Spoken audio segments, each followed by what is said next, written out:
Hello மக்களே, நம்ம வந்து பீஸ் புலாவ் எப்படி பண்ணுறதுன்னு தான் பார்க்க போகிறோம். பீஸ் புலாவுக்கு வந்து நம்ம பட்டாணி, பச்சை பட்டாணி நீங்கள் பச்சையாக உரித்து எடுத்தாலும் ஓகே, ஃப்ரோசன் பட்டாணி கிடைக்குது இல்லையா, அதை எடுத்தாலும் ஓகே. ஒரு 1/4 கிலோ எடுத்துக்கோங்க. ஒரு 1/2 கிலோ பாஸ்மதி ரைஸ் எடுத்துக்கோங்க. அதுக்கு தகுந்த அளவு தான் நான் சொல்கிறேன். இப்போது எண்ணெய் ஊற்றிக்கோங்க. எண்ணெய் இல்லைனா நெய், உங்களுக்கு என்ன ஓகேவோ அதை போட்டுக்கோங்க. எண்ணெய் ஊற்றிட்டு அதுக்கப்புறம் பட்டை, லவங்கு, ஏலக்காய், கொஞ்சம் சீரகம், கொஞ்சம் பெருஞ்சீரகம், கொஞ்சம் மிளகு, எல்லாமே ரொம்ப ஒரு பிஞ்சு அளவுக்கு தான் போட்டு தாளிக்க போட்டுருங்க. அதுக்கு மேலே கொத்தமல்லி, புதினா கொஞ்சம் சின்ன சின்னதாக வெட்டி போட்டுக்கோங்க.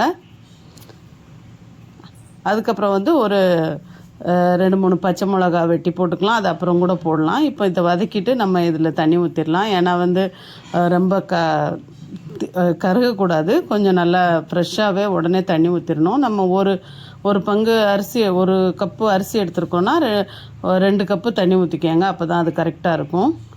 போட்டு உப்பு போட்டுட்டு ஒரு 4 பச்சை மிளகாய் கீரி போட்டு மூடி வச்சுருங்க. தண்ணி கொதிக்கட்டும். இதில் வேறு எதுவும் நம்ம சேர்க்க தேவையில்லை, ரொம்ப ஐட்டமெல்லாம். ஏன்னா இது சிம்பிளாக தான் இருக்கும். அப்போ தான் அது நல்லாயிருக்கும். இது கூட நம்ம சிக்கன் கறி ஏதாவது வச்சு சாப்பிட்லாம். அதுக்காக தான் இது சிம்பிளாக தான் செய்கிறது. பச்சை மிளகா போட்டு உப்பு போட்டு மூடி வச்சிடலாம். இது நல்லா கொதித்து வந்தோடனே நம்ம அரிசி போடலாம். அரிசி வந்து கழுவி ஊற வச்சுருங்க. பாஸ்மதி அரிசின்றதுனால கொஞ்சம் ஒரு 20 நிமிஷம் ஊறினதுக்கப்புறம் போட்டிங்கன்னா நல்லா நீளமாக வரும்.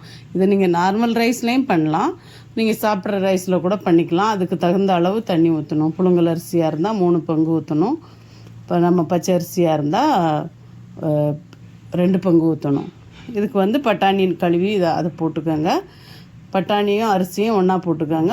போட்டு நல்லா கிண்டி விட்டு கொஞ்சம் ஒரு நல்லா கொதி வரட்டும். கொதி வந்து ரைஸும் தண்ணியும் ஒன்றா வரும்போது நம்ம மூடி தம் போட்டுக்கலாம். அது வரைக்குமே வந்து மூடி வச்சு வேக விடுங்க. ஒரு 2 டைம் திறந்து கிண்டி விட்ருங்க.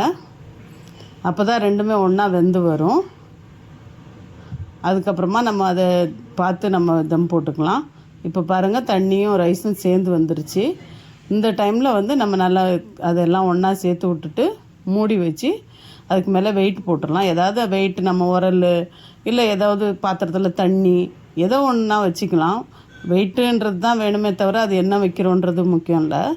இதை வச்சு போட்டுட்டு ஒரு 10 நிமிஷம் விட்டுட்டு நீங்கள் திறந்தீங்கன்னா உதிரியாக நம்ம பட்டாணி புலாவ் வந்து அவ்வளோ அழகாக இருக்கும், அவ்வளோ டேஸ்ட்டாகவும் இருக்கும். கண்டிப்பாக செஞ்சு பாருங்கள், ரொம்ப நல்லா வரும். இப்படி பண்ணி பாருங்கள் எப்படி இருக்குதுன்னு அப்புறமா எனக்கு சொல்லுங்கள். இதில் வந்து வெறும் புதினா மட்டும் 4-5 இலை பறித்து அப்படியே மேலே போட்டு விட்ருங்க. ரொம்ப சூப்பராக இருக்கும். செஞ்சு பாருங்கள்.